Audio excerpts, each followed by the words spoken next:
వచ్చిన ప్రెస్ వారందరికీ మరియు పేపర్ వాళ్ళకి కానీ టీవీ వాళ్ళందరికీ కూడా ధన్యవాదాలు తెలియజేస్తున్నాం. ముఖ్యంగా మా సినిమా థియేటర్ల విషయం నాకు 1976లో ఎంటర్ అయినానండి. 1976లో ఎంటర్ అయినప్పుడు ప్రభుత్వం ట్యాక్స్ విధానం ఎంటర్టైన్మెంట్ ట్యాక్స్ 40% ప్రభుత్వానికి, 60% థియేటర్ యజమానికి ఉండేది. 60%లే మేము డిస్ట్రిబ్యూటర్ మేము పంచుకునే వాళ్ళం. 1976 నుంచి 83 ఎన్టీ రామారావు స్లాబ్ సిస్టమ్ వచ్చేంత వరకు ఆ రోజున్న పద్ధతి 70% ఫిలిం డిస్ట్రిబ్యూటర్ గారికి, 30% ఎగ్జిబ్యూటర్కి ఉండేది. రెండో వారం 60, మూడో వారం 50 మాకు, 50 వారికి, ఆ విధంగా ఉండేది. ఈ విధానం నడిచిన రోజులు చక్కగా థియేటర్లు నడిచినాయి. థియేటర్లు కూడా రోజు రోజుకు 1700 థియేటర్లు, 1800 థియేటర్లు, 3000 పెరుగుతూ పోయినాయి. ఎన్టీ రామారావు గారు ప్రభుత్వం వచ్చిన తర్వాత 1983లో స్లాబ్ సిస్టమ్ తీసుకొచ్చారు.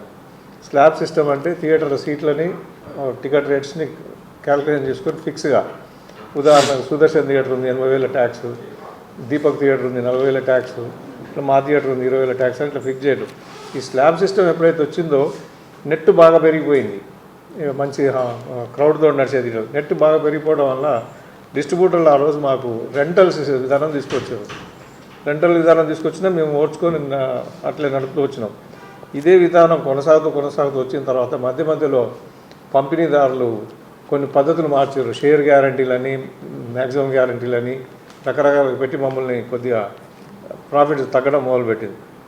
ఆ తర్వాత ఇంకా మరికొన్ని రోజుల తర్వాత రెంట్ కానీ పర్సంటేజ్ కానీ ఏది ఎక్కువ వస్తే మాకు అది, ఈ రెంట్ కానీ పర్సంటేజ్ కానీ ఏది ఎక్కువ వస్తే విషయంలో మీకు బాగా ముఖ్యంగా అర్థం కావాల్సింది ఏంటంటే, ఒక 40 లక్షలు నెట్ కనుక వచ్చిందనుకోండి, నా థియేటర్ 1,20,000 అద్దె మాత్రం ఇచ్చి 38,20,000 వాళ్ళు తీసుకెళ్తారు.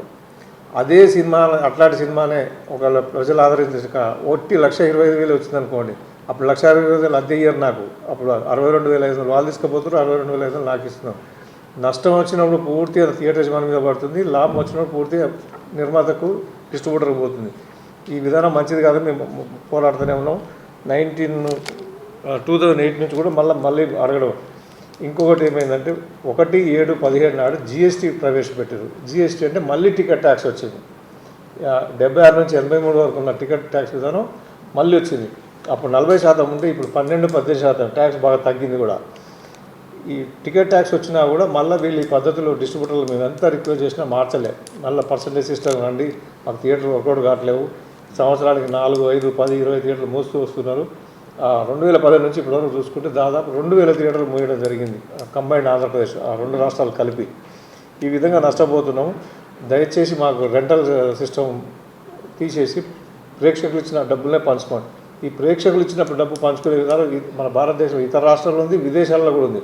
విదేశాల్లో అయితే ఇంకా మంచి విధానం ఉంది. విదేశాలలో ఒక హీరో గారు 40 కోట్లు 50 కోట్లు తీసుకుంటే మొదటి రోజు ఆ పేమెంట్ ఇవ్వరు. వాళ్ళకి 5%, 10% లేదా మ్యాక్సిమం 20% ఇచ్చి సినిమా సక్సెస్ అయిన తర్వాత ఇప్పుడు ఆన్లైన్లో మాకు టికెట్ ఎట్లా అమ్ముడుపోతుందో అదే పద్ధతిలో ఆయనకు, హీరో గారికి, పెద్ద డైరెక్టర్ గారికి, ప్రొడ్యూసర్ గారికి అమౌంట్స్ వెళ్ళిపోతుంటాయి. ఆ పద్ధతి కనుక పెట్టుకుంటే ఈరోజు థియేటర్లు ఇట్లా మూసుకోవడం కానీ, ఇబ్బంది పడడం కానీ ఉండదు. దయచేసి పర్సంటేజ్ విధానం కావాలని మీ ద్వారా నిర్మాతలందరికీ రిక్వెస్ట్ చేస్తున్నాం. తర్వాత మాకు ఇంకా కొత్త ఇబ్బందులు మొదలుపెట్టినారు. నైట్ షోస్ వేయమంటున్నారు. ఏదో స్పాన్సర్ చేసినాం, కోకోకోలా కంపెనీ అనో లేకుంటే ఏదో ఫ్యాన్స్కి అని చెప్పి. అప్పుడు మాకు టికెట్ రేటు 125, 150 ఉంటే 500, 1000 చొప్పున అమ్మిస్తారు. వచ్చిందంతా వాళ్ళే తీసుకుంటారు. మాకు మాత్రం ప్రోరోటా ప్రకారం 1,25,000 ఒక షోకి ఎంత అద్దె వస్తుందో దాన్ని డివైడ్ చేసి 5 నుంచి 6,000 అద్దె మాకు ఇచ్చి మిగతా డబ్బంతా వాళ్ళు తీసుకుంటారు. దానివల్ల కూడా మాకు బిజినెస్ దెబ్బతింటుంది. దయచేసి నైట్ షోలు ఎక్కువ రేట్లకు అమ్మడం, ఫ్యాన్సీలకు అని చెప్పి, లేదా కోకోకోలా కంపెనీ రక్తదానం కొరకు ఏదో చెప్తారు కానీ అవన్నీ రియల్గా జరగవు. డబ్బు ఎక్కువ తీసుకుంటే ఇంకా కొంతమంది పంపిణీదారులు ఈ మధ్య కొత్తగా వచ్చింది. మా దగ్గర టికెట్లు మా హీరోలకు, డైరెక్టర్లకు కావాలని చెప్పి మా కెపాసిటీలోకి వెళ్ళి 25%, 30% టికెట్ తీసుకెళ్ళి ఆఫీసులో 1,000-2,000 రూపాయలు కూడా అమ్ముతున్నారు. ఈ పద్ధతి కూడా బాగాలేదు. దయచేసి అది కూడా మారుకోమని చెప్తున్నాం. ఇంకో కొత్త విధానం ఈ మధ్యలో రీసెంట్గా కొత్త ఒక పంపిణీదారుడు వచ్చిన తర్వాత సినిమా 7 రోజుల వరకు అద్దె మాట్లాడేసి అప్ టు సండే వరకు అద్దె ఇస్తాను, మండే నుంచి మళ్ళీ పర్సంటేజ్ అంటాడు. అంటే సండే వరకు ఫుల్ పోయినప్పుడేమో ఆయనకు అద్దె మీద కావాలి, ఎక్కువ వస్తుంది డబ్బులు. మండే నుంచి కలెక్షన్ తగ్గగానే పర్సంటేజ్ ఎక్కువ వస్తుంది. అట్లా కాదు. ఇటువంటి చిన్న ఇబ్బందులు పెడుతున్నారు. అదొకటి. ఇంకొకటి ఇప్పుడు ఈ మధ్య కాలంలో యూఎఫ్ఓ క్యూబ్ విపిఎఫ్ అని ఉన్నాయి. మరీ చిన్న సినిమాలు వచ్చినప్పుడు మరీ చిన్న సినిమాలు వచ్చినప్పుడు యూఎఫ్ఓ క్యూబ్ల అమౌంట్ కూడా మా మీదనే వేసి మా భారం మోపుతున్నారు. దీనివల్ల కూడా మా థియేటర్ భరించలేకపోతుంది. ఇవన్నీ భరించలేకనే థియేటర్లు మూతపడుతున్నాయి. కావున పర్సంటేజ్ సిస్టమ్ వస్తే మా థియేటర్లు బాగుపడతాయి. తర్వాత ఇందులో ఒక నిర్ణయం కూడా తీసుకున్నాం మేము. యాక్చువల్గా 30వ తారీఖు 1వ నెల 24 ఫస్ట్ సమావేశం జరిగింది. ఆ సమావేశం జరిగినప్పుడు ఒక 5 సినిమాలకు మినహాయింపు కూడా ఇచ్చినాం. అప్పుడు అండర్ ప్రొడక్షన్ అని చెప్పి ఆ పిక్చర్లు ఏందనేది మళ్ళీ మేము అందరం ఒకసారి కూర్చొని డిసైడ్ చేసుకుంటాం. అప్రాక్సిమేట్ అనుకున్న సినిమాలు ఏంటంటే ఫ్యామిలీ స్టార్, ఓజీ, కల్కి, పుష్ప 2, ఇండియన్ 2 ఇట్లా ఈ సినిమాలకు మాత్రం వాళ్ళు ఆల్రెడీ ప్రొడక్షన్ స్టార్ట్ చేస్తున్నారు కాబట్టి వాళ్ళకి పాత పద్ధతులు నేర్దాం అనుకున్నాం. ఈ 5 సినిమాలకు మాత్రం మినహాయింపు ఉంటుందండి. గేమ్ చేంజర్ ఉంది కానీ దానికి కొద్దిగా వాళ్ళు కూడా అటు ఇటుగా ఉంది, అది చూడాలి. గేమ్ చేంజర్ ఉంది సార్, ఓజీ లేదు. ఇంకో ఇంపార్టెంట్ ఇష్యూ అంటే ఇప్పుడు నిన్నదాకా థియేటర్లోనే బంద్ ఉన్నాయి. ఇప్పుడు రేపు 25వ తారీఖు నుంచి లవ్ మీ అనే సినిమా వస్తుంది. ఆ లవ్ మీ అనే సినిమాతోటి ప్రతి సెంటర్లో ఒక్కొక్క థియేటర్ ఒకటి. ఉదాహరణ కుక్కట్పల్లిలో ఒకటి, దిల్సుఖ్ నగర్లో ఒకటి, మల్కాజ్గిరిలో ఒకటి, మిర్యాలగూడ, నల్గొండ, జగిత్యాల ఇట్లా టౌన్కి ఒక్కొక్క థియేటర్. 31వ తారీఖు మాత్రం 3 సినిమాలు వస్తున్నాయని భావిస్తున్నాం. ఆల్రెడీ చెప్తున్నారు నిర్మాతలు. ఆ 31 నాడు మాత్రం మిగతా 100% థియేటర్లు ఓపెన్ అయ్యే అవకాశం ఉంటుందండి. ఇక తర్వాత ఇంకొకటి ముఖ్యమైన విషయం, ఇప్పుడు మా జనరేషన్ 65 దాటిన మా పిల్లలు ఇప్పుడు ఇదేం బిజినెస్, ఇంత పెద్ద కాంప్లెక్స్, ఇంత పెద్ద ఆస్తులు పెట్టుకొని మనం ఈ లక్షణాలు అద్దె లేదా నష్టాలు కూడా వస్తున్నాయి. వీళ్ళని తొందరగా మారుదాం అని ఒత్తిడి చేస్తున్నాం. మేము కనుక కొద్దిగా ఆరోగ్యం క్షీణించినా మళ్ళీ మా ఓకే తగ్గినా థియేటర్లు ఇంకా మూసుకునే అవకాశాలు ఉన్నాయి. దయచేసి మీ ద్వారా ప్రొడ్యూసర్లను కోరేది థియేటర్లు ఎక్కువ బంద్ కాకుండా ఉందంటే ప్రేక్షకుల నుంచి వచ్చే సొమ్మును షేర్ చేసుకుందాం. ఇతర రాష్ట్రాల మాదిరిగా, ఇతర దేశాల మాదిరిగా ఈ ఫిక్స్డ్ రెంట్ ఇచ్చేసి ఎక్కువ షేర్ వచ్చినప్పుడు అర్థం తీసుకుపోయి నష్టం వచ్చినప్పుడు మళ్ళీ పర్సంటేజ్, మన నష్టం వచ్చినప్పుడు కూడా రెంట్ ఇస్తే బాగుంటుంది, అట్లా ఇవ్వట్లేరు. నష్టం వచ్చినప్పుడు మళ్ళీ పర్సంటేజ్ చేసి మా దగ్గర నుంచి ఎక్కువ తీసుకుంటున్నారు. అగ్రిమెంట్లు ఏం రాస్తారంటే విచ్ ఈజ్ ద బెస్ట్, రెంట్లో ఎక్కువ వచ్చినా వారికే, పర్సంటేజ్లు ఎక్కువ వచ్చినా వారికే ఉండాలని పెట్టుకుంటున్నారు. ఆ విధానంతో మాకు చాలా ఇబ్బంది అవుతుంది. దయచేసి ఇంకొకటి కూడా సార్, ఈ టికెట్ రేట్స్ ఫిక్స్ ఉంటేనే ప్రేక్షకులకు కూడా ఒక పద్ధతిగా ఉంటుంది. ఆంధ్రాలో జగన్ గవర్నమెంట్ రేట్లు ఫిక్స్ చేసింది. ఆల్మోస్ట్ వెరీ బిగ్ బై హార్జెట్ ఇచ్చారు. 100 కోట్లు కనుక ఇన్కమ్ ట్యాక్స్ తోటి రుజువు తెచ్చి చూపిస్తేనే ఆయన కొంత టికెట్ రేట్ పెంచుతున్నాడు. లేకపోతే అన్నిటికీ నార్మల్ రేట్. ఉదాహరణగా నేను నా థియేటర్ కాడ నిలబడ్డప్పుడు మొదటి 3 రోజులు స్టూడెంట్స్, లేబర్ వస్తుంటారు సినిమాకు. వాళ్ళు నిన్నటిదాకా 100 రూపాయలు ఉంటుంది, రెగ్యులర్ రేట్ 100. వీళ్ళు ఒక కొత్త సినిమా పుష్పనో లేకుంటే XYZ ఏదో ఒకటి పెద్ద గేమ్ చేంజర్ రాగానే 200, 250 చేసేస్తుంది. ఆ ప్రేక్షకుడు కొంత మా మీద ఆవేశంగా దుర్భాషలు కూడా ఆడుతున్నాడు.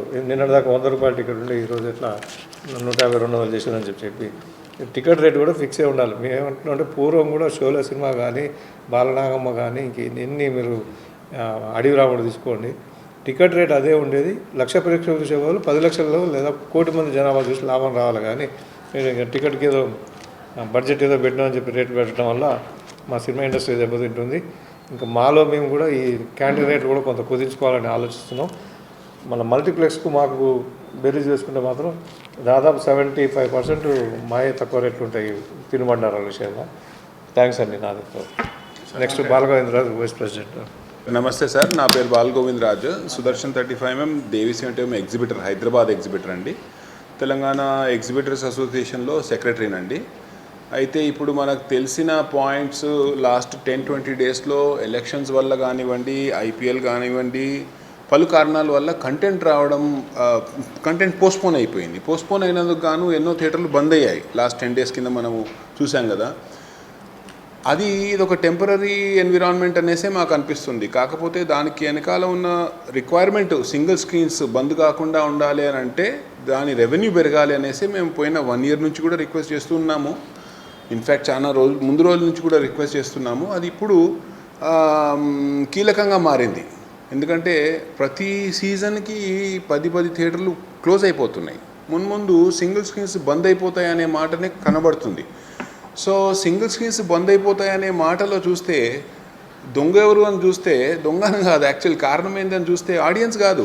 ఆడియన్స్ 100,000 లక్షల మందిలో సింగిల్ స్క్రీన్స్లో చూస్తున్నారు సినిమాలు. ఆనందంగా చూస్తున్నారు, తక్కువ ధరలో చూడగలుగుతున్నారు. అదే స్కేల్ ఆఫ్ ఆపరేషన్ అంటే ఒక పెద్ద థియేటర్లో 1400 సీటర్లు 1200 సీట్లో వైబిలిటీ మచ్ ఈజియర్. అంటే ఆడియన్స్కి 50 రూపాయల్లో పెద్ద సినిమా చూడగలిగే శక్తి సింగిల్ స్క్రీన్స్ ఇస్తుంది బేసికలీ. సో సింగిల్ స్క్రీన్స్ బంద్ అయిపోతున్నాయనే బాధతో బాగా డిస్కషన్ చేస్తే ఇప్పుడు లాస్ట్ 10 డేస్లో కూడా ఒక 5-10 మీటింగ్స్ అయినాయండి. ఆల్మోస్ట్ 40-70 మంది డిస్కస్ చేస్తూ నిన్న ఒక అగ్రిమెంట్కి వచ్చాము. నిన్న అది కొంచెం సర్క్యులేషన్లో వచ్చినట్టుంది. పర్సంటేజ్ విధానము ఇలా ఇస్తే సింగిల్ స్క్రీన్స్ బతికి బట్టగడతాయి అనేసే ఒక ఒపీనియన్కి వచ్చాము.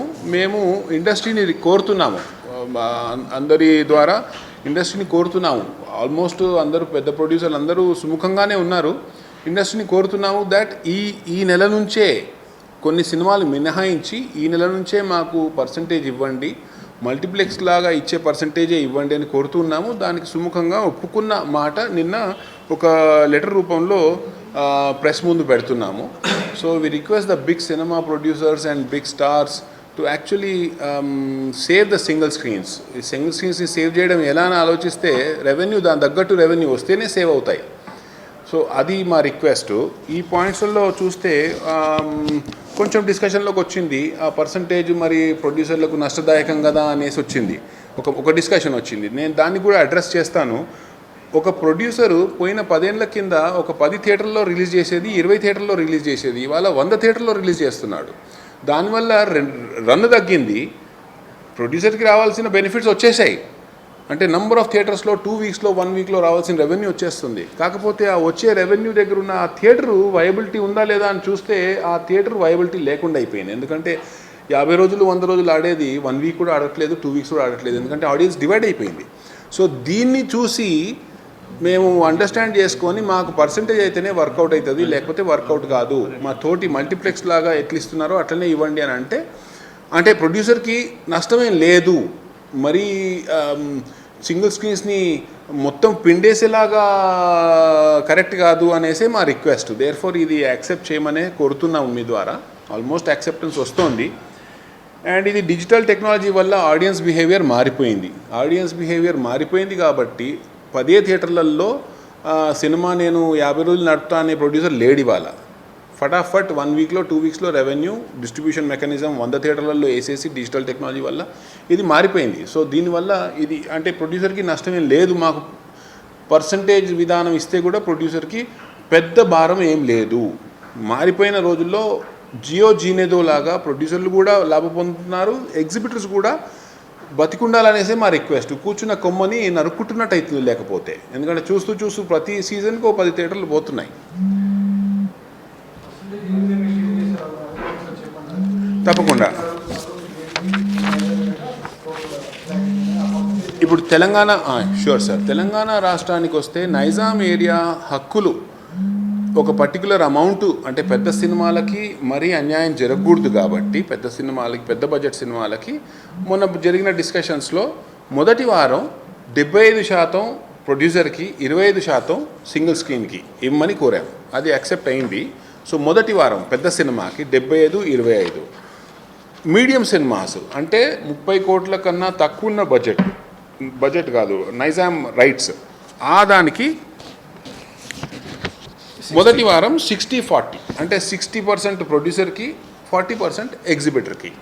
ఇదే మీరు కంపేర్ చేస్తే సింగిల్ స్క్రీన్స్కి మల్టీప్లెక్స్ కంపేర్ చేస్తే మల్టీప్లెక్స్ ఇంకా ఎక్కువ ఉంది రెవెన్యూ వాళ్ళకి. వాళ్ళు డైరెక్ట్ 55% తీసుకుంటారు. అంటే మొదటి వారం 45% తీసేసుకుంటారు, పెద్ద సినిమా కానివ్వండి, చిన్న సినిమా కానివ్వండి. బట్ మేము సింగిల్ స్క్రీన్స్ 1980s నుంచి మన ఇండస్ట్రీతో ట్రావెల్ అవుతూ వస్తున్నాం. We will understand the plight. ప్రొడ్యూసర్స్కి ఎంకరేజ్ చేయాలనే మాకు కూడా తెలుసు. అయితే ఈ 25%, 75%కి అందుకు ఒప్పుకున్నాం. అంటే వీఆర్ మల్టీప్లెక్స్ కన్నా తక్కువనే అడ్జస్ట్ అయ్యాము actually. So medium budget cinema less than 30 crore Nizam rights దానికి 60-40 first week, second week 50-50, third week 40-60 అలా వస్తుందండి. ఒక చార్ట్ ఉంది. దెన్ చిన్న సినిమాలు 10 కోట్లకు చిన్న సినిమాలకి 50-50 మొదటి వారం, రెండో వారం 40, మూడో వారం 30. అది మొదటి నుంచి వస్తున్న నార్మే, దేశవ్యాప్తంగా ఉన్న నార్మ్. అది సింగిల్ స్క్రీన్స్కి దేశవ్యాప్తంగా ఉన్న నార్మే అది. సో సార్ 1956 నుంచి అదే పద్ధతి సార్. సో ఈ నాము మా ఇందులో కూడా రాశాము. ఈ మీటింగ్లో ఎగ్జిబిటర్ల మనుగడ కొరకు చర్చించడం జరిగినది. సినిమా థియేటర్లు మూతపడకుండా కాపాడుకోవడానికి మాలో మేము తీసుకున్న నిర్ణయము. ఇట్లా అయితేనే వర్కౌట్ అవుతుంది, లేకపోతే స్క్రీన్లు బంద్ అవుతున్నాయి అనేసి. సో మీ ద్వారా we are requesting the film industry to approve this and move forward. So ఇప్పుడు మేము తెలంగాణ ఫిల్మ్ చేంబర్కి రిక్వెస్ట్ చేస్తున్నాము, అట్నుంచి మిగతా బాడీస్కి వెళ్తుందండి.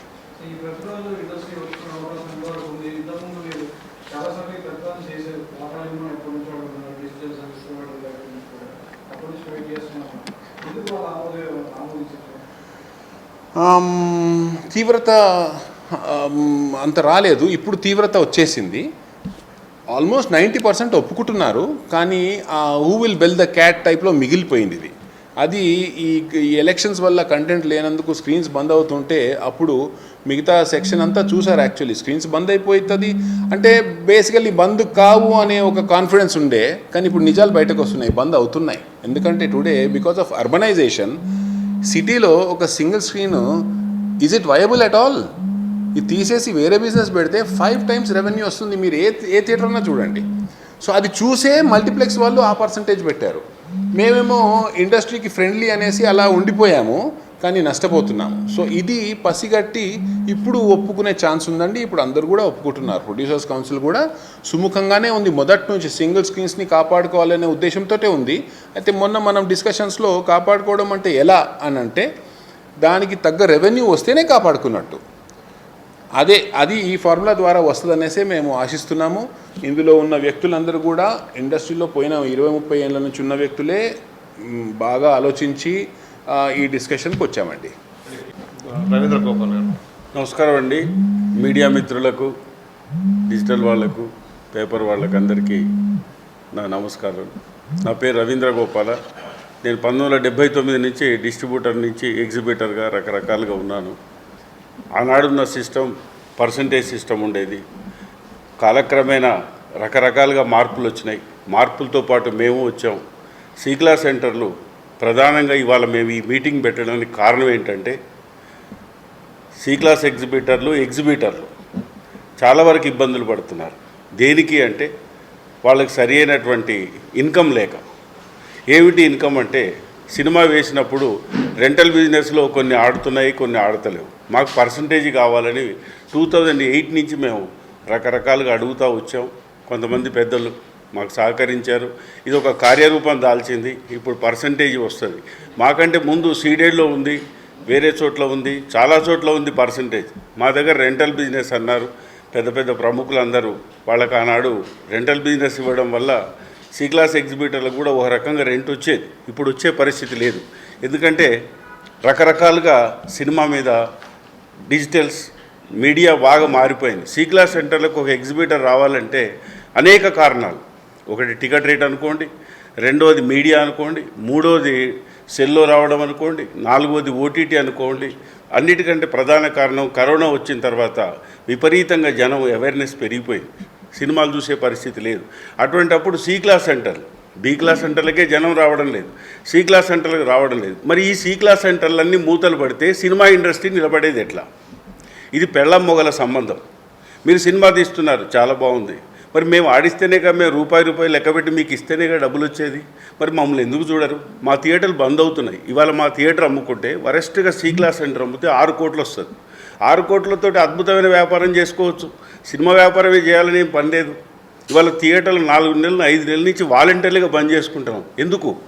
సినిమాలు లేక, వచ్చిన సినిమాలు వర్కౌట్ కాక. ఒక సినిమా వచ్చింది, దానికి ఒక గ్రాస్ వచ్చింది, ఒకే రోజు రెంట్ ఇచ్చారు, తర్వాత ఇవ్వలేదు, టర్మ్స్ పెట్టారు. ఏది బెటర్ అంటే ఏది బెటర్ అయినా మీకే బెటర్, ఎగ్జిబిటర్కి బెటర్ లేదు. మరి ఎగ్జిబిటర్ ఎంతకాలం ఉండాలి ఇట్లా? కొంతకాలం సైకిల్ స్టాండ్ లేదు. మాకు రకరకాలుగా ఆడియన్స్ వస్తేనే, సినిమా ఆడితేనే మా సినిమా థియేటర్లు నడుస్తాయి. క్యాంటీన్ కానీ అండ్ సైకిల్ స్టాండ్ కానివ్వండి, ఏదో రకంగా మనకు ఉంటుంది. ఇక మళ్ళీ మల్టీప్లెక్స్లకు వద్దాం. మల్టీప్లెక్స్లో కమర్షియల్గా ఎన్నో రకాలుగా దాంట్లో ఉండి అటువంటి థియేటర్లకు పర్సంటేజ్ ఇస్తున్నారు. సింగిల్ స్క్రీన్, మాది ఒక్కటే స్క్రీన్. సినిమా పడితేనే మాకు ఆ రోజు గడుస్తుంది, లేకుంటే మా థియేటర్ బంద్ చేసుకోవాలి, మా స్టాఫ్ బంద్ ఉండాలి, ఆ వర్కర్ బంద్ ఉండాలి. కేవలం దీని మీద ఆధారపడి బ్రతికేవాడు ఎలా బ్రతకాలి? ఇలా మల్టీప్లెక్స్ లాంటి సిటీలో 250 టికెట్లు పెట్టి ఎఫర్ట్ చేయగలిగే వాళ్ళు ఉన్నారు. సి క్లాస్ సెంటర్లో కూలీ నాలి చేసుకునే వాళ్ళు ఉన్నారు. వాళ్ళు రాకపోతే ఏమిటి మా పరిస్థితి? అక్కడ 50%, 45% ఇస్తున్నారు, ఇక్కడ రెంట్ అంటున్నారు. వస్తే రెంట్ ఇస్తున్నారు, లేకపోతే రెంట్ ఇవ్వడం లేదు. మరి ఎట్లా మేము మెయింటైన్ చేయాలి? అందుకే దయచేసి మేమందరినీ ఈ సినిమాకు సంబంధించిన ప్రతి వ్యవహారానికి తెలవాలని, తెలియజేయాలని ఈ మీటింగ్ పెట్టాం. మాకు పర్సంటేజ్ ఇవ్వండి.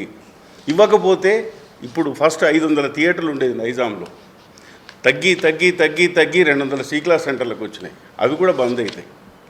బంద్ అయినా లేండి, మేము ఏ క్లాసులో వేసుకుంటాము, మల్టీప్లెక్స్లో వేసుకుంటామనే డిస్ట్రిబ్యూటర్లు కూడా కొంతమంది ఉన్నారు. అయ్యా దయచేసి అర్థం చేసుకోండి, మీ మల్టీప్లెక్స్లకు వచ్చే షేరుకు మా సి క్లాస్ అంటే వచ్చే షేర్లకు మీరు కంపేర్ చేసుకోండి. మా దగ్గరనే ఎక్కువ వస్తున్నాయి, మాతోటే మీకు రెవెన్యూ బాగా పెరుగుతూ ఉంది. నెక్స్ట్ పిక్చర్ కూడా ఇంకో హీరో పెరగాలన్నా, ఓ డైరెక్టర్ పెరగాలన్నా, ఓ ఆర్టిస్ట్ పెరగాలన్నా 4 మూలలు తిరగాలి, సిటీతోటే కాదు. కాబట్టి సి క్లాస్ సెంటర్లను బతికించాలి అంటే మీరందరూ సహాయం చేసి మాకు పర్సంటేజ్ బేసిస్లో మేము ఈ నిర్ణయం మేము తీసుకున్నాం. ఇది తీసుకోకపోతే మా థియేటర్లు అమ్ముకోవాల్సి వస్తుంది, మేము వేరే వ్యాపారాలు చేసుకోవాల్సి వస్తుంది. మరి మీరు సినిమాలు తీస్తున్నారు, మరి మేము థియేటర్లు ఉంచుకోవాలనే ఆలోచనతో ఉన్న వయసున్న వాళ్ళ ఉన్నాం. కాబట్టి పర్సంటేజ్ చేసుకుంటున్నాము, మేము తీర్మానం చేసుకున్నాం. దీనికి పెద్దవాళ్ళు కొంతమంది మాకు సుముఖంగా ఉన్నారు, చెప్పారు, అయ్యా ఈ సినిమాలు 4-5 సినిమాలు ఉన్నాయి, వీటి తర్వాత మేము పర్సంటేజ్ ఇస్తామన్నారు. జూలై 1 నుంచి 100% పర్సంటేజ్ చేస్తాం. మా ఎగ్జిబిటర్లను కూడా మేము ఒక తీర్మానానికి వచ్చాం. మేము బతకలేము ఇంకా, ఈ పర్సంటేజ్ ఇవ్వకపోతే మా థియేటర్లు నడవై. మేము ఏం చేయాలి? మా వయసు అయిపోయింది, ఇప్పుడు కొత్తగా మేము ఏ పని చేసుకోలేము ఈ సినిమా తప్పితే. దాన్ని మీరు అడ్వాంటేజ్ తీసుకుంటున్నారు. కాబట్టి దయచేసి మీరు పర్సంటేజ్ ఇవ్వండి.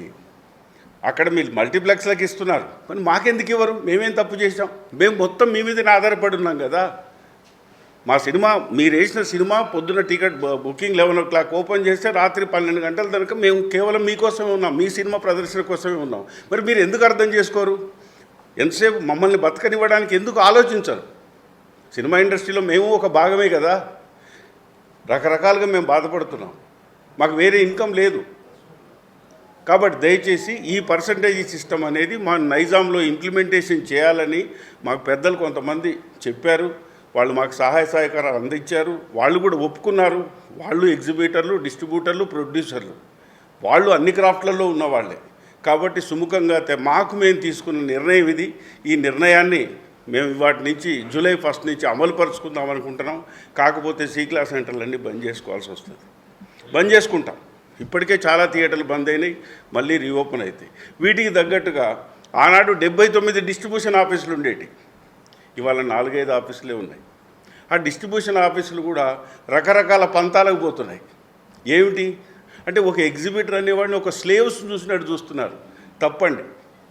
మీకు మేమెంత అవసరమో మీరు మాకంతే అవసరం. ఇది మ్యూచువల్ బెనిఫిట్. ఇది వ్యాపార పద్ధతిలో పోదాం, ఒక క్రమైన పద్ధతిలో పోదాం.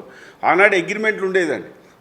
నేను తారక రామ ఫిలిమ్స్లో పనిచేసినప్పుడు ఒక అగ్రిమెంట్ వెరీ క్లియర్గా ఉండేది. పర్సంటేజీ ఇంత పర్సంటేజ్, 70% డిస్ట్రిబ్యూటర్కు, 30% ఎగ్జిబిటర్, రాను రెంటల్ ఇవ్వని. ఇది పర్సంటేజ్ కానీ రెంట్ కానీ ఏదైనా పేపర్ మీద రాసుకునేటప్పుడు వెరీ క్లియర్గా రాసుకొని చెప్పండి. ఇప్పుడు వెనకడ మేము బ్లాక్ టికెట్లు అమ్ముకునేవాడు. ఎవరు? పని పాట లేని కొంతమంది వచ్చి ఒక 10 టికెట్లు 15 టికెట్లు అమ్ముకొని ఎక్కువ రేటుకి అమ్ముకునేవాళ్ళు. ఇలా డిస్ట్రిబ్యూటర్లు కూడా అట్లా అమ్ముతున్నారని విన్నాను. ధర్మమా ఇది? ఏంటిది? సినిమా ఇండస్ట్రీ 100 కోట్లు సంపాదిస్తున్నాం కదా, ఈ చిన్నవాటికి కకృతిపడి చేసుకోవాల్సిన అవసరమా? షోలు 4 వేసే బదులు 5 వేస్తున్నాం, 5 వేసే బదులు మన ఇష్టం వచ్చి డిక్టేట్ చేస్తున్నాం. దయచేసి డిక్టేషన్ బంద్ చేయండి. ఒక పద్ధతిగా పోదాం. వ్యాపారం, సినిమా వాళ్ళం, మన మీడియా చాలా గొప్పది. యావత్ ప్రపంచంలో ఎవరైనా సినిమా వాడిని ఒక్కసారి ఆగి చూసి అబ్బా సినిమా వాడండి నమస్కారం పెడతారు. రాజకీయ నాయకునికి పెట్టరు, ఇంకోరికి పెట్టరు, ఇంకోటి దేవునికే పెట్టరు. మరి మన మీడియా ఎంత గొప్పది. అటువంటి మీడియాను మన చేతులతో మనం పాడు చేసుకుంటున్నాం. దయచేసి నా విన్నపం పత్రికాముఖంగా అందరికీ నేను చెప్పేది ఏంటంటే, మేము పర్సంటేజ్ చేసుకోవడానికి మేము నిర్ణయించుకున్నాము, లేకపోతే మేము థియేటర్లు బంద్ చేసుకోవడానికి కూడా సిద్ధపడ్డాము. మాకు పెద్దవాళ్ళు మీరు ఎవరైతే ఉన్నారో, అయ్యా మీరు మాకు సహకరించారు, ఇంకా సహకరించండి. మా మనుగడ కోసం, మేము బాగుండడం కోసం, మా బాగు కోసం మీరు అందరూ ముందుకు వచ్చారు. కాబట్టి ఇంకా ముందుకు రండి, మాకు చేయూతనివ్వండి. మాకు హెల్ప్ చేయండి, మా థియేటర్లు బంద్ కాకుండా ఆపండి. ఇది మా విన్నపం. సార్ కొన్ని మల్టీప్లెక్స్ సంస్థలతో మీరే టైఅప్ అయి మీ థియేటర్స్ని రెనోవేషన్ చేస్తూ మల్టీప్లెక్స్ తీసుకొస్తున్నారు. అది ఎంత అంటే మీకు ప్రొడ్యూసర్కి మీకు మధ్యలో ఉన్న ఎగ్జిక్యూటివ్ ఎలా అవుతుంది? ఇప్పుడు కొన్ని థియేటర్లు ఏం చేస్తున్నారంటే కొంతమంది డిస్ట్రిబ్యూటర్లు వాళ్ళ మనుగడ కోసం, అంటే ఇది వ్యాపారమే. ఇప్పుడు మా సి క్లాస్ సెంటర్ ఉంది, నన్ను అడిగారు నీ సెంటర్లో 2 స్క్రీన్లు వేసుకోవచ్చు అని. ఇప్పుడు కొన్నిసార్లు నేను ప్రొడ్యూసర్గా, నేను ఒక ఎగ్జిబిటర్గా నేను నడుపుతున్నా. మా అబ్బాయి మొన్న ఇంజనీరింగ్ కంప్లీట్ చేశాడు. ఎందుకు డాడీ ఈ థియేటర్లన్నీ అమ్మేసి వేరే వ్యాపారం చేసుకోవచ్చు కదా అన్నాడు. అప్పుడు వానికి చెవులో పడింది అనుకోండి, మల్టీప్లెక్స్ చేయాలి, 3 స్క్రీన్లకు వాడు ఇచ్చేస్తాడు. సో దానివల్ల ఏమైతే సింగిల్ స్క్రీన్ అనే ఆనందం వేరు, మల్టీ స్క్రీన్ అనే ఆనందం వేరు. మల్టీప్లెక్స్లో ఓన్లీ వర్కౌట్ అవుతుందండి. మల్టీప్లెక్స్ అంత ఈజీ కాదు. మల్టీప్లెక్స్లో కరెంట్ బిల్ వచ్చి 13 లక్షల నుంచి 20 లక్షల బిల్లు వస్తుంది. మా థియేటర్లకి ఏమో ఎయిర్ కూల్డ్ సిస్టమ్ పర్లేదా, 13 లక్షల నుంచి 20 లక్షల బిల్లు వస్తుంది మాకు.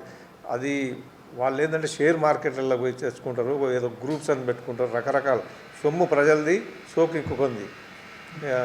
అవి ఉంటాయి, అవి మా వల్ల కాదు. మేమంతా సింగిల్ థియేటర్ కార్పొరేషన్, మేము రేపు 20 కోట్లు పెట్టి కట్టాలన్నా 30 కోట్లు కట్టాలన్నా నా ఇల్లు అమ్ముకొని నా పొలం అమ్ముకొని కట్టాలి. వాళ్ళు అట్లా కాదు, ఏదో ఒక గ్రూప్ పెట్టి ఒక కంపెనీ పేరు పెట్టగానే ప్రజలే డబ్బులు పంపిస్తే కట్టుకుంటూ పోతారు. పీవీఆర్ కానీ ఐనాక్స్ కానీ రకరకాలుగా ఉంటాయి. మిగతా అన్నీ కూడా మీకు తెలిసే ఉంటుంది. ఒట్టిగానే ఆ హీరో గారు పార్ట్నర్, ఈ హీరోయిన్ గారు పార్ట్నరు, ఇవన్నీ రకరకాలు.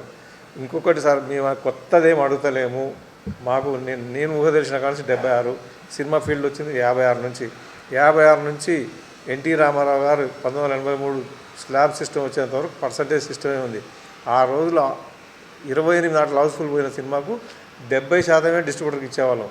ఈరోజు మేము ఇంకా తగ్గి, అప్పుడు 40% పన్ను ఉండేది ఎంటర్టైన్మెంట్ ట్యాక్స్, ఈరోజు 12% ట్యాక్స్ చిన్న సెంటర్లో, 18% ట్యాక్స్ హైదరాబాద్ లాంటి సెంటర్లో ఉంది. ఇప్పుడు మేము 70% ఇస్తా అంటున్నాం. ఇంకేం కావాలండి? అసలు ఇంకోటి జూదం పద్ధతి ఎందుకండి? ప్రేక్షకులు, ఒక నిర్మాత గారు సినిమా తీసిండు, ప్రేక్షకులకు నచ్చింది, 50 కోట్ల రెవెన్యూ ఇచ్చిండు, దాంట్లో షేర్ చేసుకుందాం. నాకు ఇచ్చే 3 కోట్లు నాకు, నువ్వు 47 కోట్లు నువ్వు తీసుకొని నీ హీరోకి ఎంత ఇస్తావు, పర్సంటేజ్ సిస్టమ్ పెట్టు. ఫారెన్ కంట్రీస్లో క్లియర్గా ఉంది, హీరో గారికి ఇంత పర్సంటేజ్, డైరెక్టర్ గారికి ఇంత పర్సంటేజ్, నిర్మాత గారికి ఇంత పర్సంటేజ్, థియేటర్కి ఇంత. ఏమండి రెమ్యునేషన్ మాట్లాడతారు. రెమ్యునేషన్ ఎట్లా మాట్లాడుతుంటే 50 కోట్లు 50 ఇవ్వరు, ఓన్లీ 5 కోట్లు ఇచ్చి ప్రొడక్షన్ స్టార్ట్ అవుతుంది. ప్రేక్షకులు ఇస్తుంటే పోతుంది. ఆయన 50 కోట్లు అయినా 500 కోట్లు కూడా వస్తుంది పెద్ద సినిమా హిట్ అయితే. జురాసిక్ పార్క్ లాగా అయిందనుకోండి, 500 కోట్లు కూడా వస్తుంది, లేకపోతే రాదు, 5 కోట్లు కూడా రాదు.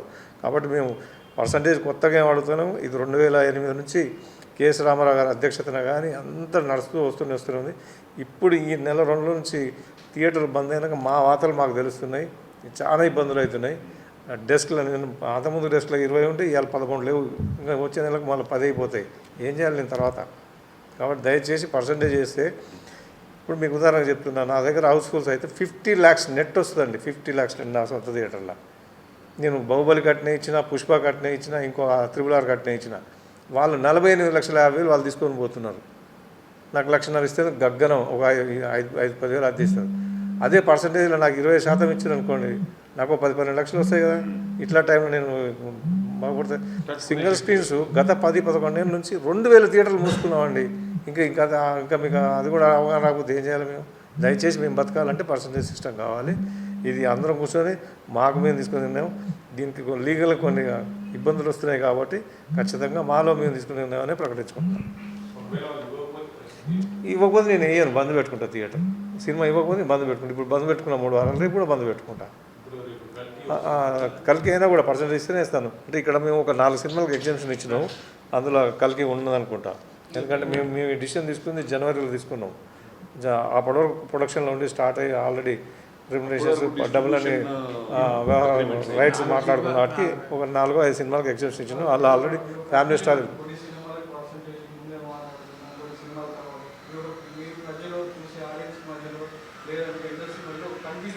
మీ పబ్లిక్కి ఏం సంబంధం లేదు. ఇలా ఇండస్ట్రీకి కూడా మేము అందరికి తెలియజేస్తలేము. కేవలం నాకు ఏ సినిమా అయితే ఉన్నాడో ఆ నిర్మాతకి. సార్ పుష్ప, కల్కి, గేమ్ చేంజర్ కేవలం 4 సినిమాలు అండర్ ప్రొడక్షన్లో ఉన్నాయి కాబట్టి ఫ్యామిలీ స్టార్ అయిపోయింది. ఫ్యామిలీ స్టార్ అది అయిపోయింది. ఓన్లీ 5 పిక్చర్స్ అనుకున్నాం సార్, ఒకటి అయిపోయింది, ఇంకా 4 ఉన్నాయి. మన ఈ చేంజ్ వరకు ఆల్రెడీ డిస్ట్రిబ్యూషన్ అగ్రిమెంట్స్ అయిపోయి ఉన్నాయి. వాళ్ళకి మీటింగ్లో వాళ్ళు ప్రపోజ్ ఇచ్చారు. ఆల్రెడీ మేము ప్రొడక్షన్ స్టార్ట్ చేసినాం, హై రేట్ మీద మీరు పర్సెంటేజ్ అంటే మీకు కొంత హీరోలకు తగ్గించుకుంటాం, ప్రొడక్షన్ కాస్ట్ తగ్గించుకుంటాం, అన్నీ చేసుకుంటాం అంటే 4-5 సినిమాలకు ఎగ్జిబిషన్ ఇచ్చాను. నా థియేటర్లు ప్రతిరోజు 12,000 ఖర్చు వస్తుందండి.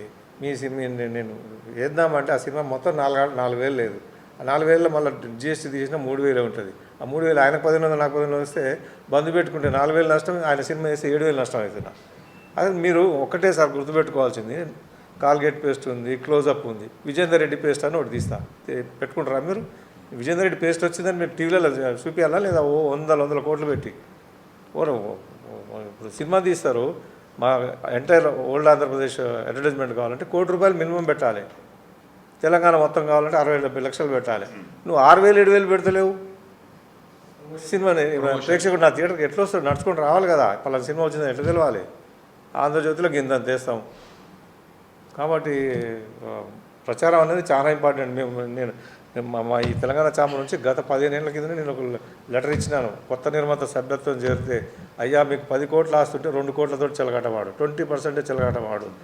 ఫస్ట్ కాపీ వచ్చేసరికి ఎవరు కొనరు. ఫస్ట్ కాపీ వచ్చిన తర్వాత పబ్లిసిటీకి మళ్ళీ అదనంగా అప్పుడు 6 రేట్ల ప్రకారం 50 లక్షలు నగదు చేతులు పట్టుకోమని చెప్పినాం. ఎవరు ఆ మాట విన్నారు. ప్రొడక్షన్ స్టార్ట్ చేయగానే ఆయన 50 లక్షలు ఇస్తాడు, ఈయన 50 లక్షలు ఇస్తాడని మొదలు పెడతారు. అసలు ఆగిపోయిన పెట్టెలు రామరాయుడికి పోతే తెలుస్తుంది. 500 పెట్టెలు ఉన్నాయి అక్కడ. నమస్కారం అండి. నేను పేపర్ సత్యనారాయణ గౌడ్ నా పేరు. నేను డిస్ట్రిబ్యూటర్ని ప్లస్ ఎగ్జిబిటర్ని కూడా. ఇక్కడ డిస్ట్రిబ్యూటర్స్ ఒక ఫిల్మ్ ఇండస్ట్రీ అంటే 4 సెక్టార్లు ఉంటాయండి. Producers, studio sector, exhibitor, distributor. 4 సెక్టార్ల నుంచి నలుగురు అందరు ఇండస్ట్రీకి అందరూ అనుకూలంగానే ఉంటున్నారు. అయితే ఈ మధ్యన ఎప్పుడైనా కానీ ఒకవేళ ఏదైనా ఒక టీవీ సీరియల్ ఎంత పెద్ద హీరో వచ్చి అక్కడ రామానంద సాగర్ అసొంటిది లేదా పెద్ద మహాభారతం, రామాయణం అసొంటి సినిమాలు టీవీలలో పెద్ద హిట్ అయినా కానీ ఆ డైరెక్టర్కైనా కానీ ఆ హీరోలకైనా ఎవ్వరికీ పేరు రాలి ఇంతవరకు. అదే ఒక చిన్న సినిమా హిట్ అయినా కానీ ఇమీడియట్లీ ఆయన బతికేసేస్తాడు, ఆ పేరు మీద బతికేస్తాడు. ఒక సినిమా హిట్ అయితే ఒక డిస్ట్రిబ్యూటర్ అయినా, ఒక డైరెక్టర్ అయినా, ఒక ప్రొడ్యూసర్ అయినా, ఒక హీరో అయినా కానీ, ఒక టెక్నీషియన్ ఎవరైనా దాని పేరు చెప్పుకొని జీవితాంతం బతికేసే అంత శక్తి ఓన్లీ మన సినిమా ఇండస్ట్రీలో ఉంది. దాన్ని ఇప్పుడు ఏమైందంటే ఇంతకుముందు ఓటీటీ కరోనా కంటే ముందు వేరు, కరోనా తర్వాత వేరు. కరోనా తర్వాత అందరికీ ఆల్రెడీ ఆల్టర్నేటివ్ తెలిపోయింది. వాళ్ళకు ఓటీటీ అనేది, సెల్ ఫోన్లు, టైంపాసు వేరే చాలా వస్తున్నాయి అన్నట్టు. మేము ఇప్పుడు ఇండస్ట్రీకి ఏమైందంటే మాది ఎగ్జిబిటర్ సైడ్ నుంచి మేము రిక్వెస్ట్ చేస్తున్నాం, వాళ్ళకు కూడా ఇన్ఫర్మేషన్ ఇస్తున్నాం. ఫ్యూచర్ ఏమవుతుంది మీరు ఆలోచించండి. ఆలోచించకుంటే ఎవరికి తీసుకున్న గొంతలో వాళ్ళే పడతాం. కాబట్టి మనం ఏం చేద్దామంటే ఇప్పుడు ఒక చిన్న థియేటర్ అనేది ఏ క్లాస్ సెంటర్, పెద్ద సెంటర్లు అయినా కానీ ఒక సెంటర్ ఒక సిస్టమేటిక్ నడుస్తుంది. 4 సెక్టార్ల నుంచి ఒక డిసైడ్ చేసారు. ఏంది మన రెంట్ ఎంత, వారం ఏదైనా కానీ ఇయర్లీలో 52 వీక్స్ ఉంటాయి. 52 వీక్స్లో ఒక వారానికి ఏం రెంటు ఏంది అనేది ఒక పద్ధతి ప్రకారం అంతకుముందు డిసైడ్ చేసిన ప్రకారం ఏంటంటే ఒక్కరోజు 4 షోల మీద ఫుల్ అయితే ఎంత వస్తుంది? ఒక థియేటర్ 50,000 ఉంటుంది, ఒక థియేటర్ 2 లక్షలు ఉంటుంది, ఒక థియేటర్ 3 లక్షలు హౌస్ఫుల్ కెపాసిటీలు ఉంటాయి. దాన్ని బట్టి వాళ్ళ పెద్దలు ఏం డిసైడ్ చేశారంటే ఒక్కరోజు రెంట్ మాకు ఇచ్చేయండి, మిగతా అంతా మీరే తీసుకుపోర్రి అని డిసైడ్ చేసినప్పుడు అప్పుడు అన్ని సినిమాలు కలకలలాడుతుండేది. అందరికీ ఎవ్వరికి ఏం ఇబ్బంది లేకుండా అన్నీ బాగా నడిచినాయి. ఇప్పుడేమైందంటే ఈ కరోనా తర్వాత ఆల్రెడీ ఆల్టర్నేటివ్ చేంజ్ వచ్చేసింది, జనంలో వచ్చింది. మీరు తీసిన సినిమాలన్నీ మేము తీయాలని లేదు, పబ్లిక్ మారిపోయారు. ఏ సినిమా చూడాలనుకుంటే దానికి ₹100 పెడతాం, ₹200, ₹300 చూస్తాం అని వాళ్ళు డిసైడ్ అయినప్పుడు ఇప్పుడు మాకేందంటే ఒక్కరోజు రెంట్ అడుగుతున్నాం కదా, ఒక్కరోజుకి ఎంత 50,000 సి క్లాస్ ఉంటుంది, పెద్ద సెంటర్లకు 4 లక్షలు ఉంటుంది. అయితే ఇప్పుడు ఏం అడుగుతున్నామంటే ఇప్పుడు పెద్ద సినిమాలు వచ్చినప్పుడు మేము ₹50 అమ్ముతున్నప్పుడు మీరు పర్మిషన్ తీసుకొని పెద్ద బడ్జెట్ అండి నిజంగా ఇంటర్నేషనల్ లెవెల్లో ఖర్చు అవుతుంది కాబట్టి మాకు ఇంత ఖర్చు అయిందని మీరు పర్మిషన్ తీసుకొచ్చుకుర్రు, అమ్మమంటారు, అమ్ముతున్నాం. దాన్ని కూడా ప్రేక్షకులు కూడా ఆమోదం తెలుపుతున్నారు, వాళ్ళు ఇస్తున్నారు. అయితే షేర్ రానప్పుడు ఇబ్బంది అవుతుంది అన్నట్టు. ఇప్పుడు ఒకవేళ పెద్ద సినిమా అనుకొని మేము రిలీజ్ చేస్తున్నాం, ఏదైనా ఒక సినిమా పేరు చెప్తే మళ్ళీ వాళ్ళు ఇబ్బంది పెడతారు. ఏదైనా రిలీజ్ కంటే ముందు అన్ని పెద్ద సినిమాలే, రిలీజ్ తర్వాత పెద్దదా చిన్నదా అనేది ఆడియన్స్ చెప్పవలసింది. అది ఇప్పుడు ఆ సిచ్యువేషన్లో ఉన్నారు కాబట్టి మీరు కూడా ఆలోచించండి. మాకు ఒక వారం 7 రోజులకు గాను ఒక వారం రెంట్ ఇస్తారు కదా, ఆ రెంట్ మీరు ఫిక్స్ ఇస్తారా? ఇయ్యరు. మళ్ళీ 2 టర్మ్స్ రెంట్ ఆర్ పర్సెంటేజ్. అంటే ఇప్పుడు ₹1,00,000 మా రెంట్ ఉందండి, ₹1,00,000 లోపలనే 50,000 చేసింది. మీరు అన్నట్టు ఒక చిన్న సినిమా వేసుకుంటే దానికి 20,000 10,000 వస్తుంది. 10,000లో మేము 50% ఇస్తున్నాం వాళ్ళకు. అదే రెంట్ ఉందనుకోండి 7 లక్షలు 8 లక్షలు చేసినప్పుడు ఆ సినిమాకు 1,00,000 వస్తుంది మాకు. ఏదైనా కానీ మాకు ఎగ్జిబిటర్కి వచ్చేది ఓన్లీ ఒక ఖర్చుల మందం ఎంత ఇస్తారో అదే ఇస్తారు అన్నట్టు. ఇప్పుడు మేమేమంటున్నామంటే పెద్ద సినిమాలన్నీ మీరు తీసేసుకుంటున్నారు, చిన్న సినిమాలన్నీ మాకు అంటగడుతున్నారు. ఈ పద్ధతి కరెక్ట్ లేదండి. ఇప్పుడు ఇండస్ట్రీ మొత్తం కొలాప్స్లో ఉంది. ఫర్దర్గా ఇవన్నీ థియేటర్లు పోయినాక ఓన్లీ మల్టీప్లెక్స్ ఎక్కడ ఉంటాయండి? ఓన్లీ పెద్ద సెంటర్లలో, కార్పొరేషన్ సెంటర్లలో ఉంటాయి. అవి 200-300 రూపాయలు ఉంటే పబ్లిక్ వస్తారు, ఓకే. అవి కూడా ఎన్ని వస్తున్నాయి? ఫ్రైడే, సాటర్డే, సండే 3 రోజులు నడుస్తున్నాయి. మల్టీప్లెక్స్లో 20 తీస్తున్నాయని కాదు, అక్కడ షాపింగ్లు ఉంటాయి, ఆ పార్కింగ్లు ఉంటాయి, అవి ఇవి ఉంటున్నాయి. కాబట్టి వాళ్ళకు ఒక 50% వర్కౌట్ అవుతున్నాయి. మాదేముంది, ఓన్లీ మేము థియేటర్ పబ్లిక్ మీదనే నమ్ముకున్నాం, సినిమాల మీదనే నమ్ముకున్నాం. మాకు పార్కింగ్ పబ్లిక్ వస్తేనే కదా పార్కింగ్ వచ్చేది, క్యాంటీన్ వచ్చేది. ఒక సినిమా థియేటర్ నడవాలంటే మినిమం ఒక షోకు కనీసం ఒక సి క్లాసులలో 2000 ఉంటుంది. కరెంటు బిల్లే కానీ, జిఎస్టీ కానీ, తర్వాత ఊకున్నాడు తూసినోడు అన్నీ కలిసి ఒక రోజుకు మామూలుగా రావాలంటే 5000 ఉంటుంది. 5000 పోనీ రెగ్యులర్గా రాదు. కాబట్టి మేమేం చేస్తున్నామంటే 50,000కి ఇస్తున్నాం. వచ్చినప్పుడు వస్తుంది, రానప్పుడు రావట్లేదు. ఇప్పుడు ఏంటంటే సిచ్యువేషన్ మారింది కాబట్టి మీరు కూడా మారాలని మేము చెప్పుకుంటున్నాం. లేదనుకో అందరికీ బంద్ అయిపోయినా ఇంకో థియేటర్లు ఉండవు, రేపు సినిమా ఉండదు, ఇండస్ట్రీ ఉండదు, ఒకప్పుడు ఉన్నాయి అన్నట్టే వస్తుంది. ఇప్పటికే ఆల్రెడీ స్టార్ట్ అయింది. కాబట్టి మేమేం చేస్తున్నామంటే ఇప్పుడు రెంటర్ పర్సెంటేజ్ అనే సిస్టమ్ కాకుండా ఒక ఓన్లీ పర్సెంటేజ్. మీరు అన్నట్టు ఒక పెద్ద సినిమా ఉందంటే మీరు దొబ్బేస్తున్నారు అనుకుంటారు కదా. మేమేమంటున్నామంటే ఆక్యుపేషన్ 100% ఫుల్ అయింది అనుకోండి, మాకు 25% ఇవ్వమంటున్నాం. మేము మొత్తం ఈ 50-50 అంటే మల్టీప్లెక్స్ మాదిరిగా 25% ఇవ్వండి. 10 లక్షలు వచ్చే దగ్గర మాకు వచ్చేది ఎంత? 1,75,000 వస్తుంది. ఇప్పుడు ఎంత తీసుకుంటున్నాం? మేము 70,000 తీసుకుంటాం. 1,00,000 రూపాయలు ఉంటుంది. అది అసలు సినిమాలు ఎన్ని వస్తాయి? ఒక సంవత్సరంలో 5-6 కంటే ఎక్కువ రావు. 5-6 కలిస్తే ఎంత వస్తుంది? సంవత్సరంలో 10 లక్షలు వస్తుంది. మా ఖర్చు కరెంటు బిల్లు నెలకు 50,000 వస్తుంది. ఖర్చు వచ్చేసి 2 లక్షలు అవుతాయి. టోటల్ మీద చూసే వరకు 1 కోటి రూపాయలు దాకా ఖర్చు వస్తుంది ఒక థియేటర్. ఆడ వచ్చేది ఎంత వస్తుంది? 50 లక్షలు కూడా రావట్లేదు పెద్ద సెంటర్లకు. చిన్న సెంటర్లకు 50,000 రెంట్ రావట్లేదు. ఒక్కొక్క థియేటర్ 50,000 రెంట్ ఉంటుంది, ఎక్స్పెండిచర్ అది కలిసి 1,00,000 రూపాయలు ఉంటుంది. రోజు 5,000 రూపాయలు ఖర్చు వస్తుంది అన్నట్టు. రావట్లేదు కాబట్టి ఆ 10 సినిమాలు ఏవైతే ఉన్నాయో అవి కూడా మాకు పర్సెంటేజ్ ఇచ్చేయండి, అప్పుడు ఈక్వల్గా నడుస్తుంది అని మేము రిక్వెస్ట్ చేస్తున్నాం. లేదనుకోండి మేము బంద్ చేసుకున్నాం అనుకో మీకు రెవెన్యూ పోతుంది. ఇప్పుడు మా థియేటర్ల నుంచి మీకు రెవెన్యూ వచ్చేది 50% వస్తుంది. ఓటీటీ నుంచి ఒక 25% ఉంది, మల్టీప్లెక్స్ నుంచి ఒక 10%, ఓవర్సీస్ అవి ఇవన్నీ కలిసి 100% వస్తున్నాయి. దాంట్లో మా 50% వదులుకున్న లూజ్ అయిపోతే మీకు ఎక్కడి నుంచి వస్తుందా? రెవెన్యూ రాదు కదా. ఇంత బడ్జెట్ పెట్టలేరు, 1,000 కోట్లు పెడుతున్నారు. ఇప్పుడు మన ఇంత మామూలుగా నైజాం అప్పుడు ఒక 3 లక్షలకు చిరంజీవి సినిమా ఉండేది. ఇప్పుడు 100 కోట్ల దాకా మేము థియేటర్ల నుంచే కదా వచ్చింది. ఆ రెవెన్యూ బట్టి మీరు అంత ఎదిగిపోయినప్పుడు ఈ థియేటర్ని నడుపుకోవాలన్న ఉంటుంది కదా. కాబట్టి దాన్ని కాపాడాలన్న ఉద్దేశం మీద ఇప్పుడు ఇక్కడ ఈ ప్లాట్ఫామ్ నుంచి ఈ 4 సెక్టర్లకు, డిస్ట్రిబ్యూటర్లకు, హీరోలకు, డైరెక్టర్లకు ఎవరైతే పెద్ద మనుషులు ఉన్నారో వాళ్ళు మీరు ఆలోచించండి. మాకు 50 వారాల్లో ఒక 5 సినిమాలు పెద్దవి వస్తున్నాయి. 5 వారాలు వేసుకొని మిగతా బంద్ చేయాలంటే ఆ స్టాఫ్ రాడు, ఆ కరెంట్ రాడు, ఆపరేటర్ రాడు. ఏదో ఫంక్షన్ హాల్ మాదిరిగా సీజన్ బట్టి నడిపేయాలంటే 1,00,000 గ్యారంటీ ఇస్తలేరు. కాబట్టి పబ్లిక్ నుంచి అడుగుతున్నాం. దాంట్లోనే మేము డిస్ట్రిబ్యూటర్ పంచుకోవాలి. మాకు డిస్ట్రిబ్యూటర్కి సంబంధం, ప్రొడ్యూసర్ వాళ్ళు వ్యాపారం నాకు 5 రూపాయలు ఎక్కువ వస్తుందంటే వాళ్ళకి 5 రూపాయలు నష్టం అవుతుంది. కాబట్టి ఇమ్మీడియట్గా ఎవరు ఒప్పుకోరు. డిమాండ్ అండ్ సప్లై కింద కూడా వస్తుంది.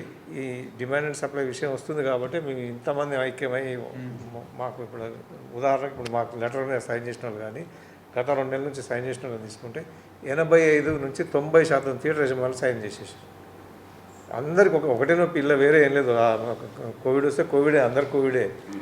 మేము 15% మాకు కోవిడ్ రాలే, దానికి కోవాక్సిన్ వేసుకోను, కోవిషీల్డ్ వేసుకోను అంటే కుదరదు అది. కాబట్టి ఇప్పుడు ఆ కోవిషీల్డ్ అనేటివి మాకు పర్సంటేజ్ సిస్టమ్ ఇస్తేనే మేము బతాం. ఇంపార్టెంట్. ఇంకొకటి కూడా చిన్నది చెప్తా సార్. మొన్న ఒక సినిమా, హీరో సినిమా ఉదయం తెల్లారుజామున 2 గంటలకు వేసినాం. Heavy crowd full. ఆ ఫైర్ పట్టుకోవచ్చు, బర్ర తిప్పడం, లొల్లి కంట్రోల్ కాకపోతే ఎస్ఐ గారు వచ్చారు. ఆయన అంటే జమేదారు 4 కానిస్టేబుల్ వచ్చారు. మొత్తానికి లాఠీ చార్జ్ కొట్టడం మొత్తానికి అయిపోయింది. సార్ మాకేంది అన్నాడు. ఏం చేయమంటారు సార్? ఒక 10,000 అన్నాడు. నాకు వచ్చే అద్దె 6,000 అండి అని చెప్పాను. 85,000 రూపాయల కలెక్షన్ చెప్తున్నావు, నీకు 6,000? అంతే సార్, అది ఆ సినిమా ఇవ్వకపోతే నాకు ఆ సినిమానే ఇయ్యాడు ఆయన. 6 ఆట కనుక నేను ఏనంటే నా థియేటర్ సినిమా ఏం అంటాడు. చచ్చిపోతున్నాం. ప్రతి పొడుస్తురు 85 అనేది నేను బీఫామ్ కెపాసిటీ. ఇంకా ఈ ధరలు ఎవరికో ఇచ్చినాం, ఫ్యాన్స్కి ఇచ్చినాం, లేకపోతే బ్లడ్ డొనేషన్కి ఇచ్చినాం అని చెప్పి ఇంకా వేరే రేట్లు కూడా ఉంటాయి. ఇప్పుడు రేపు జూలై 1 నుంచి మేము బెనిఫిట్ షోస్ వేయట్లేము, మిడ్ నైట్ షోస్ వేస్తలేము. అది కూడా తీర్మానం తీసుకున్నాం. ఎందుకంటే ఎన్ని చెప్పుకుంటూ పోతే ఇంత పెద్ద వేయము. ప్రభుత్వం ఇచ్చిన అనుమతి ప్రకారం వేస్తాం. చెప్తా. గవర్నమెంట్ జీవో వాళ్ళ 6 ఆటలు 5 ఆటలు ఇచ్చే కాడ ఇచ్చేస్తాం mid night show. Government GO కూడా కొంతమంది వ్యతిరేకం పోతుంది, రెడీగా ఉన్నారు. ఎందుకంటే మాకు వచ్చేదేమో ఇంత, అక్కడ అల్లరి జరిగేది పెద్దగా ఉంది, ఫర్నిచర్ డ్యామేజ్ అది ఎక్కువ ఉంది. కాబట్టి అది వద్దనే చెప్పేసినాం నిర్మాతలకు. మన అంతకుముందు 2 మీటింగ్లు కూడా చెప్పినాం ఈసారి ఆ పర్మిషన్ తెచ్చుకోక. ఇంకొకటి కూడా సార్ ఇక్కడ ఎంత విచిత్రం ఉందంటే మీకు చెప్తుంది మాకే సిగ్గైంది. నేను థియేటర్ యజమానిగా సైన్ చేయింది ₹1 టికెట్ పెరగదు, ఒక్క షో రాదు పర్మిషన్. వాళ్ళు ఏంటంటే డిమాండ్ సప్లై, నువ్వు 6 ఆటలు వేస్తేనే నీకు సినిమా ఇస్తా, లేకపోతే పక్కన 7 షోలు వేస్తా అంటున్నాడు. వెళ్ళిపోతా అంటే సార్ నేనే 6 షోలు వేస్తాను నేను చేస్తున్నా. నేను ₹200 టికెట్ పెడతావా పెట్టాను సార్, నా దగ్గర జనం నన్ను తిడుతున్నారు, అడ్డగోలు బుకింగ్ అంటున్నాను, బూత్ మాటలు అంటున్నారు. అంటే నువ్వు పెట్టినంటే చెప్పు పక్కనకి ఇస్తాను. మాలో ఇప్పుడు ఆ పక్కన అనే మాట రాకుండా మేము అందరం ఐక్యంగా ఉంటున్నాం. అది సాధ్యమైద్దని మీకు ఆలోచిస్తున్నాం. ప్రభుత్వం ఇచ్చిన ధరనే అమ్ముతాం. ప్రభుత్వాన్ని కూడా ఎక్కువ ఇద్దని అంతకుముందు మన కోమటిరెడ్డి వెంకరెడ్డి గారిని కలిసి దరఖాస్తు కూడా ఇచ్చి రావడం జరిగింది. మళ్ళీ కూడా రిక్వెస్ట్ చేసుకుంటాం. ఆంధ్ర పద్ధతి బాగుంది, ఫిక్స్డ్ రేట్స్ ఉండాలి. ఏదైనా 100 crores అబౌవ్ సినిమా తీసిన ప్రూఫ్ చూపిస్తే దానికి ఒక ₹50 ₹20 పెడితే ప్రేక్షకులు కూడా ఇబ్బంది కాదు. నిన్నటిదాకా ₹100 ఇవాళ ఒకసారి 200 అంటే ప్రేక్షకులు కూడా ఇబ్బంది పడుతున్నారు. 4 విద్యార్థులు వచ్చి 2 వెనక పోయి 2 టికెట్ తీసుకుని పోవటం చాలా బాధ అనిపిస్తున్నది. అంత ఈజీగా ఉండదు, స్వీకరించరు, మమ్మల్ని ఒత్తిడి చేస్తారు. అందులో మా దాంట్లో 1-2 స్ప్లిట్ అవుతారు కూడా. ఇవన్నీ కూడా మేము భరించాలి, ఎదుర్కోవాలి. ఎందుకంటే నాకు ఒకసారి అట్లా వేసి లాభం అలవాటు పడ్డ తర్వాత రెండో ఆయనకి బుద్ధి వస్తుంది. అరే విజేందర్కి ఏమో 2 లక్షలు వచ్చింది, నాకేమో 4,000 ఇచ్చిందని చెప్పి అప్పుడు గ్రహిస్తాడు అవతల కూడా. కాబట్టి నెమ్మదిగా అవుతుంది ఇది. ఎందుకంటే మేము అడిగింది కొత్తది కాదు, గత 50 ఏళ్ళ నుంచి ఉన్న ఆనవాయితీనే మళ్ళీ తిరిగి అడుగుతున్నాం. Thank you. మరొకసారి పత్రికా ముఖంగా తెలియజేయడం ఏమన్నా కాబట్టి మా డిమాండ్ ఏమిటి అంటే మాకు పర్సంటేజ్ ఇస్తేనే వర్కౌట్ అవుతుంది. మాకు పర్సంటేజ్ ఇవ్వండి వర్కౌట్ కాదు. కాబట్టి మేము పర్సంటేజ్కి మా లోపల మేము ఉన్నటువంటి ఎగ్జిబిటర్లం తెలంగాణలో ఆల్మోస్ట్ ఆల్ ఇప్పుడు ఒక 100 మంది ఉన్నాం. ఇంకా జమ అవుతాము, అందరం ఏకమవుతాము, మేము ఇదే తాటి మీద నడుస్తామని మేము నిర్ణయించుకున్నాము. మీ నిర్ణయం మార్చుకొని మాకంతా కోఆపరేట్ చేయాలని మా మనవి. అయ్యా నమస్తే. కలిసిపోయారు. ఈ సిగ్నేచర్ చేసిందంటే 70% ఉన్నారు, ఒక 15% లేరు. ఈ 70% సినిమాలు మేము కనుక బైకాట్ చేస్తే పిక్చర్ రిలీజే కాదు. అది అక్కడ దాకా కూడా వద్దండి. ఇప్పుడు ఉన్న ఈ 18 మంది మా థియేటర్లన్నీ ఆపితే కూడా సినిమా వెనక ముందు ఆడతాడు నిర్మాత. పర్సన్ ఒకడే కనపడుతుంది కానీ 20 థియేటర్లు, పర్సన్ ఒకడే కనపడుతుంది 6 థియేటర్లు, పర్సన్ ఒకడే కనపడుతుంది 3 థియేటర్లు, వీరు 2 థియేటర్లు టాప్. ఇట్లా రకరకాలు ఉంటాయి. అంటే ఈడ ఉన్నోళ్ళు కాక ఇప్పుడు మీకు సైన్ చేసినవి మీకు ఆల్రెడీ ఏదో వేరే దాంట్లో వచ్చినాయి. కావాలంటే ఇప్పుడు మీకు కూడా ఇస్తాం, తీసుకోండి. ఆ సైన్ చేసిన వ్యక్తుల దగ్గర 85% వ్యాపారం ఉంది, ఒక 10% ఇంకొక ఆయన దగ్గర ఉంది. ఆయనను కూడా పోయి మేము రిక్వెస్ట్ చేస్తాం, దయచేసి వారిని నష్టపోమని అంటలేదు డిస్ట్రిబ్యూటర్ని. నువ్వు 100 కోట్లు పెట్టే బదులు 70 కోట్లు కొనుక్కొచ్చుకో, 80 కోట్లు కొనుక్కొచ్చుకో.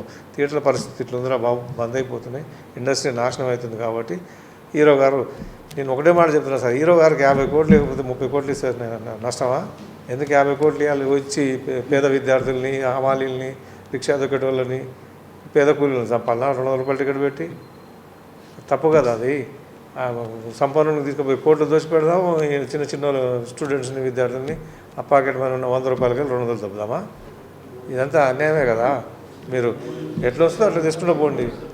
ప్రేక్షకులు ఇచ్చిందని షేర్ చేసుకుందాం, అందరికి మంచిగా ఉంటుంది, అందరం హ్యాపీగా ఉంటాం. ఈ జూదం సిస్టమ్ ఎందుకు?